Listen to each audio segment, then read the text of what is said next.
Médico sanitarista, militante radical, radicalismo que forma parte, obviamente, de este gobierno. Sí. El radicalismo forma parte de la coalición electoral Cambiemos, que ayudó a volcar una deriva autoritaria que tenía la Argentina, porque a veces yo puedo pedir disculpas porque tal vez hablando tanto de la coyuntura, mi tarea, mi actividad académica me hace mirar el mediano plazo todo el tiempo, tanto para atrás como para adelante. Y recién escuchaba algunas aseveraciones sobre una inflación de 25 o 30. Por supuesto que la inflación es un problema, hay problemas diferentes, pero nosotros tuvimos una inflación de 38.3 según el índice Congreso en 2014, con un país en recesión, sin creación de empleo. Se estaba hablando del peso del empleo público en la Argentina, que es alto el peso del empleo público. Es cierto que en Argentina es alto el peso del empleo público, no cabe ninguna duda. Si tomamos una comparación con los países de la OECD, nosotros estamos entre los 5 o 6 que más empleo público tenemos, solo nos superan los nórdicos. Pero los nórdicos también son un buen modelo, por lo tanto el empleo público no es ni malo ni bueno en sí mismo. Lo que era preocupante era prácticamente esta inflación que teníamos hasta 2015, con esos niveles de inflación y sin la generación de un empleo genuino y con una pobreza creciente que llegaba al orden del 30%. Entonces, pareciera ser que de golpe todo es hoy. Por supuesto, yo no tengo tanta capacidad como probablemente mis colegas de panel para analizar la coyuntura, pero puedo decir que aún así tampoco coincido con que se plantee que la representación institucional en la Argentina debe darse solamente de modo asambleario. En Argentina hay modos de representación y por supuesto que hay modos de participación popular en asamblea, en huelgas y en expresiones y en manifestaciones populares. Pero también están previstas otras formas de participación. El Congreso de la Nación, donde hay representación del pueblo y los partidos políticos. Y quiero decir que mi partido se siente formando parte de una coalición electoral y una coalición parlamentaria. Sí. Pero pedimos, y usted lo habrá escuchado recientemente, con varios pronunciamientos del partido, ámbitos de discusión, de debate político. Y en ese debate político quisiéramos plantear lo siguiente. El Consejo Económico y Social, previsto en la legislación argentina, es un buen ámbito para discutir, no solo la coyuntura, sino el mediano plazo. Está bien, pero eso, damos espacio a otro sector ahora, sí, pero a mí me hace ruido. ¿Esto qué significa? Que forman parte el radicalismo de un momento electoral, pero no forman parte del poder en este momento. El radicalismo participa en lo que fue la coalición electoral, y vaya si eso significa la representación popular y la elección de un gobierno, participa obviamente en instancias de discusión y reclama un ámbito de discusión y debate de políticas públicas. En realidad mi partido, sin ningún lugar a dudas, ha formado parte del eje estructural que permitió que ganara la coalición electoral Cambiemos, y en varias provincias además está constituido.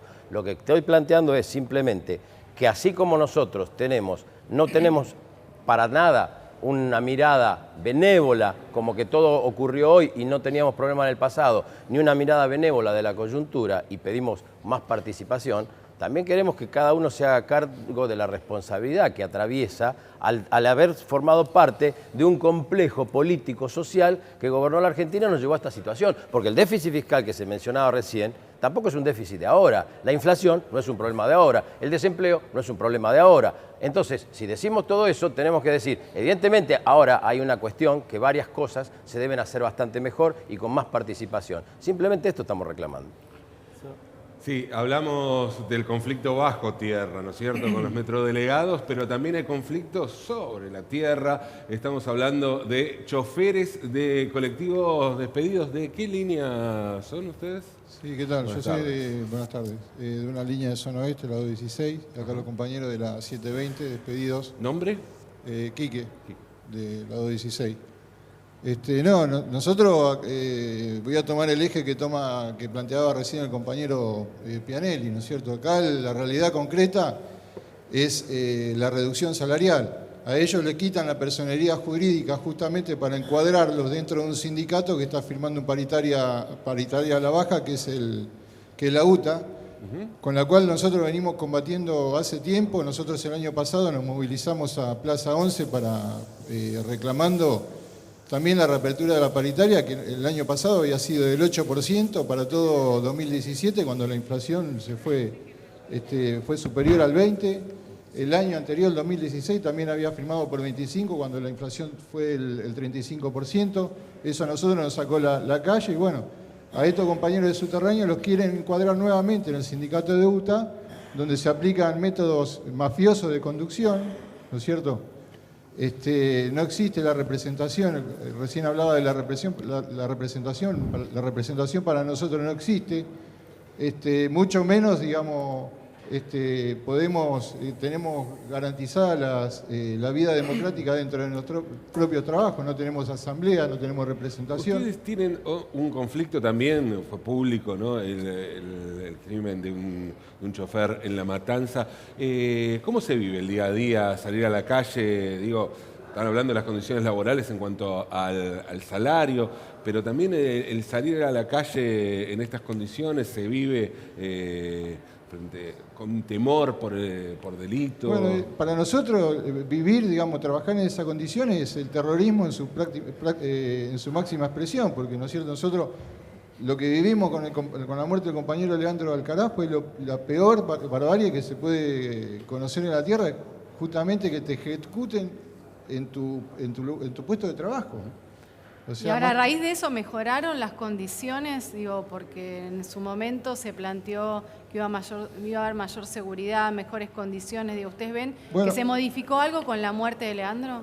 Nosotros nos movilizamos ese día justamente para exigir una medida más contundente, exigíamos un paro nacional del transporte, limitaron la medida de fuerza solamente para la zona oeste, cuando es una realidad que estamos viviendo en todo el conurbano y en todo el país. O sea, le pudo pasar a cualquiera. Le pudo pasar a cualquiera, nos prometieron cámaras de seguridad, bueno, las instalan, pero en la zona de capital, no las instalan para la zona del conurbano, nos prometieron cabinas, nos prometieron un montón de cosas, los operativos los montan una semana. ¿En qué termina? Bueno, que requisan todos los colectivos, toda la gente que va a trabajar, cuando las mismas fuerzas policiales saben dónde están apostados los núcleos de delincuencia, no hay investigación, no hay prevención. Entonces el que termina pagando las consecuencias definitivamente es el mismo trabajador. ¿Y cómo se lucha frente a un sindicato que, como decís, no da respuesta? ¿Qué se hace? ¿Otros sindicatos? ¿Qué es? Bueno, es complicado. Nosotros insistimos, bueno, acá está la prueba, digamos, cuando uno reclama por mejores condiciones, por su derecho, termina en esto, que son los compañeros despedidos. Yo le voy a pasar el micrófono a ellos, bueno, que pueden expresarse en esta realidad, que es el tema del despido. A ver, mientras te pasa el micrófono en esta realidad, ¿alguien tiene cómo ven esta realidad, lo que están viviendo ellos? Giordano. La realidad es la siguiente, ellos están luchando, dicen los sindicatos, la burocracia sindical de la UTA no nos representa y le firmaron un pacto del 15% salarial en 3 cuotas tremendo. Recién Pianelli decía, queremos una mesa de diálogo, no hay respuesta. Ayer estuvo Angélica Laguna acá, 44 días de paro los docentes de Neuquén, queremos una mesa de diálogo, no hay respuesta, hay represión.